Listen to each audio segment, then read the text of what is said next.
في حيلة لا تبكي ونور الشمس من ناظرة،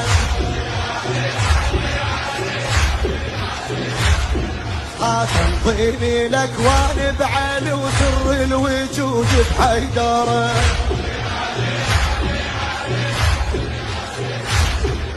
تسبيحي لا تبتدى ونور الشمس من ناظره،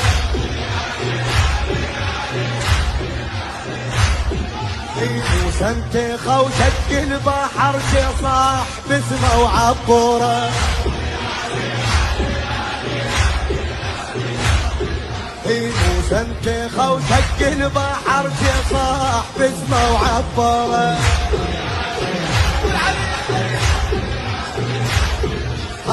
حروفه من تجي السما وبي